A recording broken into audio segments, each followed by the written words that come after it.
The numbers are alarmingly high. If you feel like you're hearing about signs of hate more than ever, you're absolutely right. And our investigation found prosecuting people connected to these extremist groups is a heavy lift because of the blurred line between what is a hate crime and your First Amendment rights. They've got hate in their hearts. Look close. You can barely see their eyes, never mind know their names. They're always lurking in the shadows. This is the national hate group Patriot Front that, oh yes, has a presence in our state. Another is called NSC 131, again with local residents right in the ranks. These groups claim they're anti-communism, but that's not it. Not at all. They're neo-Nazis, white supremacists, or anti-LGBTQ. That's always recruiting. Hate in Connecticut. Is it getting worse? Sadly, the data tells us that hate is on the increase. The examples around our state seem endless. Just last week on the UConn campus, hateful emails and voicemails sent to Muslim and Palestinian students. End of October in Old Lyme, campaign signs defaced, swastikas and other images spray painted across the front. 3 weeks ago, the local chapter of NSC 131 hit Winstead, leaving propaganda flyers.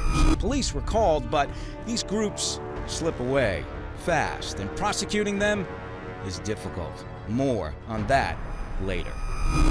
At the Essex Public Library, over 20 books were mysteriously removed from a Pride Month display.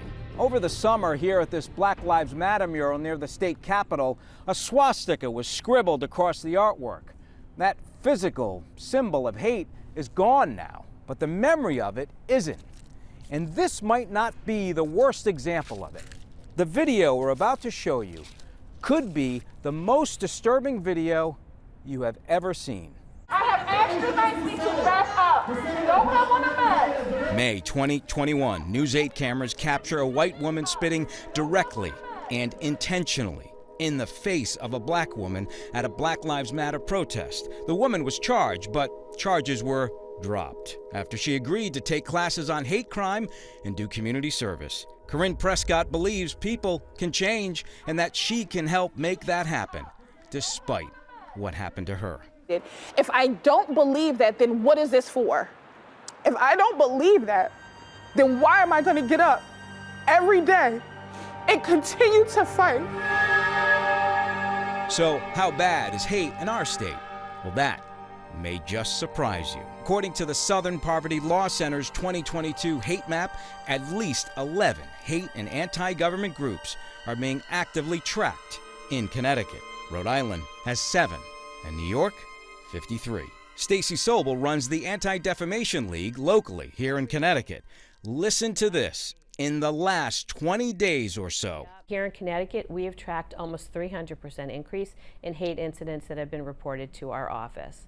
And that includes vandalism, harassment, and assault.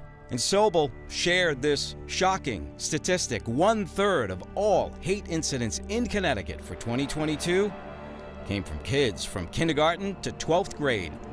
Yes, you heard that right. Brian Donahue says although his skin color is white, he knows about hate all too well, and it's personal. They have faced ostracism because of their, hey, I don't want my kid next to you. You know, they've been called the N-word. You see, Brian and his wife adopted 2 children of color. He's co-founder of a local grassroots organization called Not Just Us, designed to end hate in the state. Volunteers have visited 12 cities and towns with plans for more. On a recent sunny Sunday in Bloomfield, several Stop Hate groups met in this church to focus on solutions and resources that are available to people who are victims of hate. Each group takes the information back to their local community. Wayne Winston, co-founder of Not Just Us, says the evil side of people is learned. No one is born to hate. It's going to take some major tragedy for someone to wake up and go, oh my God, they're here. They are here. At first blush, Many places around here are warm and welcoming, almost looking like a postcard. But according to state crime data obtained by News 8, looks can be deceiving. Here's a look at the 3 top locations where incidents of hate are at their highest for last year. New Britain leads the list with 19 hate incidents. Next, New Haven at 9 and Torrington at 7. Connecticut State Police have now formed a new hate crimes task force on alert for trouble in every city and town. Detective Alvin Chen is part of this specialized unit and says these groups are slick, hard to keep track of, especially because of social media. What do you want to say to those people that are watching tonight that might have been the victim of a crime, of a hate crime, but they don't know what to do and they're afraid to come forward? I want to, stand here today to say that if you're possibly in a victim or witness as a victim of a hate crime, come forward. You could report the incident or as anonymous, and let the law enforcement take it from there. And remember we told you prosecuting haters is, well, not easy. Here's why. The spoken word is hurtful, a flyer is offensive, but not a crime. It has to be followed by an actual crime of, say, assault or vandalism. The white supremacists that we've encountered in Connecticut and pretty much nationwide really know how to go up to the line before they violate the First Amendment. And here in the U.S., we're very lucky that we have a First Amendment that protects us. And unfortunately, hate speech is the price we pay for freedom of speech. The latest numbers are for 2022, and Connecticut State Police arrested 39 people on hate crime charges. The top 3 charges were for intimidation, simple assault, and aggravated assault. We're all one. We're almost all identical in our makeup. We need to get to know people who are different than us.